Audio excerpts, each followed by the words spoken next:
कहते हैं ना कि मंजिल मिले या ना मिले ये तो मुकद्दर की बात है। मंजिल मिले या ना मिले ये तो मुकद्दर की बात है। हम कोशिश भी ना करें ये तो गलत बात है। नमस्कार, प्रणाम, सत श्री अकाल, जोहार। स्वागत है आपका दोस्तों अपना चैनल उत्तम ग्लोबल एजुकेशन में। दोस्तों आज हम लोग पढ़ने वाले हैं पुर्तगाल। पिछला वीडियोस में हम लोगों ने जहां से पढ़ा था वहीं से आज हम लोग कंटिन्यू करेंगे।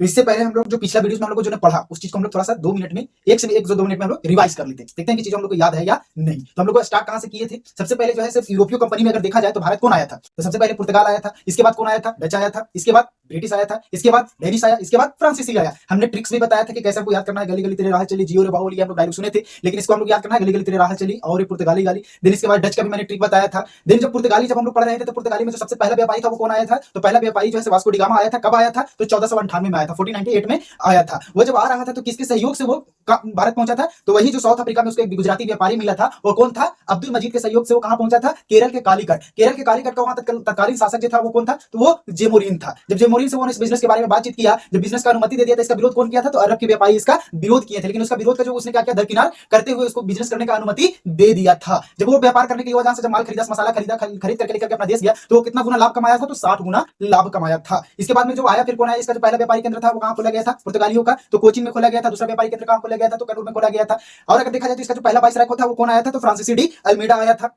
चौल का युद्ध कब हुआ था? तो चौल का प्रथम युद्ध 1508 ईस्वी में हुआ था। किसके किसके बीच में हुआ था? तो फ्रांसीसी डी अल्मेडा और त्रिगुट राज जो बोलते हैं, तुर्क मिस्र और गुजरात के बीच में हुआ था। चौल का द्वितीय युद्ध कब हुआ था? तो 1509 ईस्वी में हुआ था। किसके किसके बीच में हुआ था? तो फ्रांसीसी डी अल्मेडा और त्रिगुट जो बना था तुर्की मिस्र गुजरात के बीच में हुआ था। यहां तक हम लोगों ने पिछला वीडियोस में देख लिया। दोस्तों अगर आप इस चीज को नहीं देखे हैं तो आप जाकर के हमारा पहला पिछला वीडियोस देखें। और आज हम लोग जो स्टार्ट करने वाले हैं वो स्टार्ट करने वाले हैं कि भारत में जो है पुर्तगालियों का दूसरा वाइसराय कौन आया था। तो देखो यहां पर पुर्तगालियों का जो दूसरा वाइसराय आया उसका नाम था अल्बुकर्क। आप शॉर्ट में उसका अल्बुकर्क बोल सकते हो, लेकिन उसका जो पूरा नाम है, ये दूसरा वाइसराय था पुर्तगाल का। देखा जाए पुर्तगाली का ये दूसरा व्यापारी था, दूसरा वाइसराय। वाइसराय का हम लोग क्या बोलते हैं?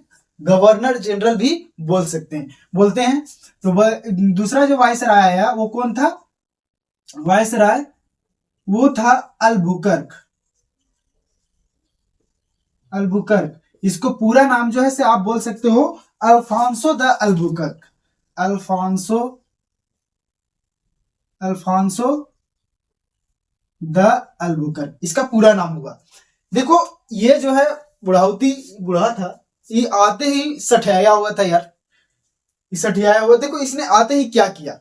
इसने आते ही एक पॉलिसी लेकर के आया, एक नीति लेकर के आया। और वह नीति में ये क्या था इसको भी देखते हैं। जिसके द्वारा जो नीति लाया गया था वो था विवाह का नीति। अब देखो इसमें ये क्या कंडीशन ये रखा था, ये बुढ़ाओ क्या कंडीशन रखा था इसमें? जो विवाह का नीति इसने लाया, उस नीति में क्या किया था कि ये जो पुरुष जो होंगे, इस जो विवाह जो होगा, जो पुरुष होंगे वो कहां के होंगे? पुर्तगाल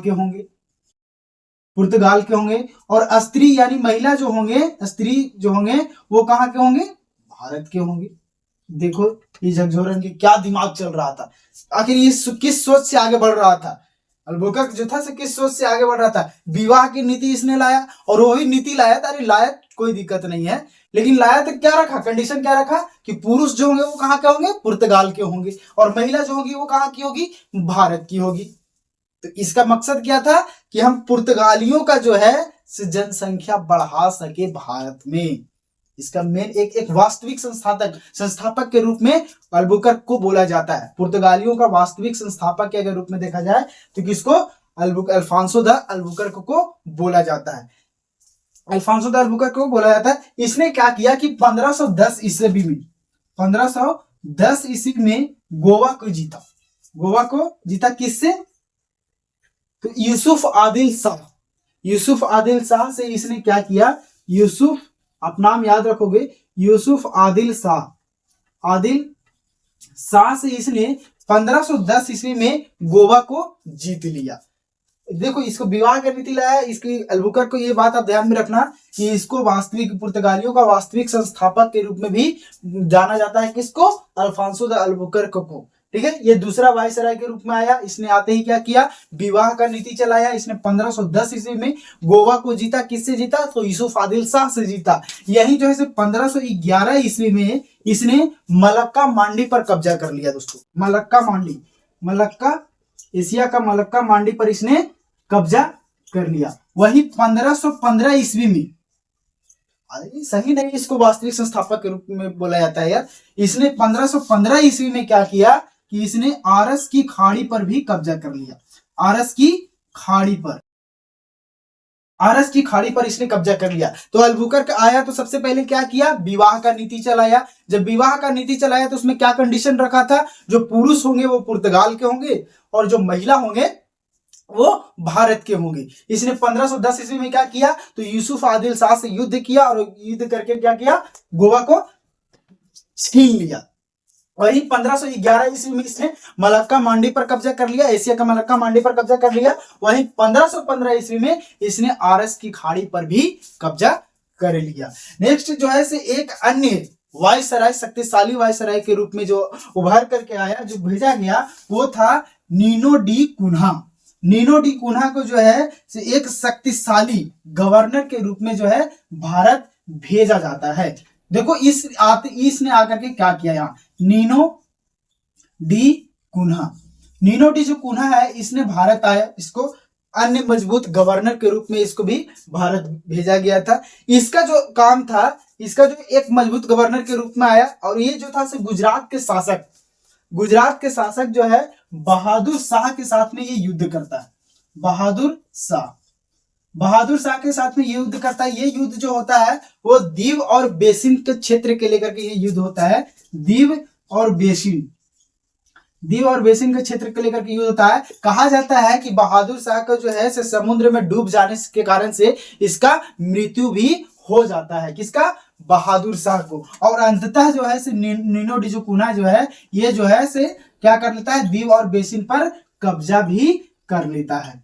जब इसका मृत्यु हो जाता है तो इसका जब युद्ध तो इसे चल रहा था, लेकिन उसका मृत्यु हो गया, तो मृत्यु होने के बाद इसने क्या किया, नीनो डी कुन्हा ने जो है दीव और बेसिन पर कब्जा कर लिया। और इसने जो है ये जो है हम लोग का जो पहला पुर्तगालियों का पहला जो व्यापारिक केंद्र कहाँ खोला गया था, कोचीन में खोला गया था। लेकिन ये कोचीन से परिवर्तित करके वो कहाँ बना लिया, राजधानी बना दिया, कहाँ, गोवा को। इसने गोवा को बना दिया। वहीं पर जो है दोस्तों एक पुर्तगालियों द्वारा जो है एक नीति लाया जाता है, एक पॉलिसी लाया जाता है, जिसको बोला गया कार्टेज काफिला नीति। कार्टेज अरमेडा काफिला नीति, कार्टेज अरमेडा काफिला नीति, कार्टेज अरमेडा काफिला नीति, कार्टेज अरमेडा काफिला नीति। देखो ये नीति क्या है, इसके बारे में थोड़ा सा हम लोग समझेंगे डिटेल से।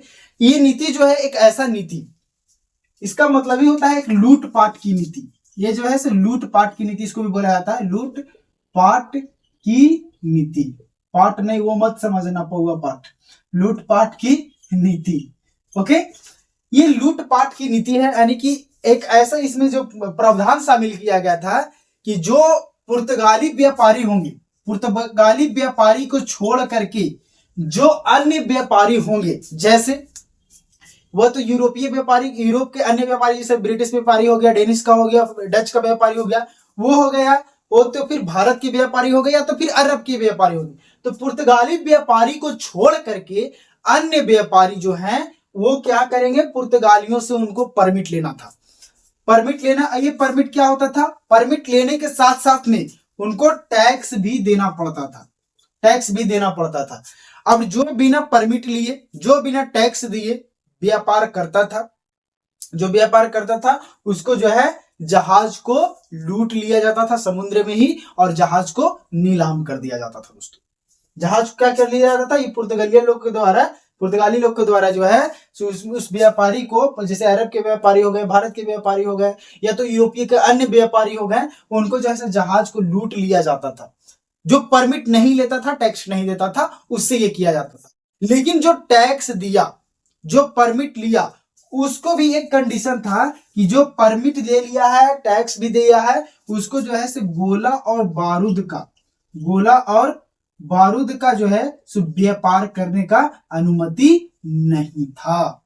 कौन कौन सा? तो गोला और बारूद का व्यापार करने का अनुमति किसको किसको नहीं था दोस्तों? तो वो क्या थी? अन्य व्यापारी। जो परमिट ले चुका है उसको भी नहीं था, जो नहीं लिया है उसको तो जहाज नीलाम हो ही रहा है, उसको तो लूटपाट लोग इन लोग लेके आ ही जा रहा है, चोरवा लोग। लेकिन जो लिया भी उसको भी जो है सो गोला और बारूद का व्यापार करने का अनुमति नहीं था दोस्तों। गोला और क्या चीज का? बारूद का व्यापार करने का अनुमति नहीं था। वही जो है से पुर्तगाली और ब्रिटिश के बीच में एक युद्ध होता है, जो युद्ध का नाम दिया गया, जो युद्ध हुआ उस सवाली का युद्ध।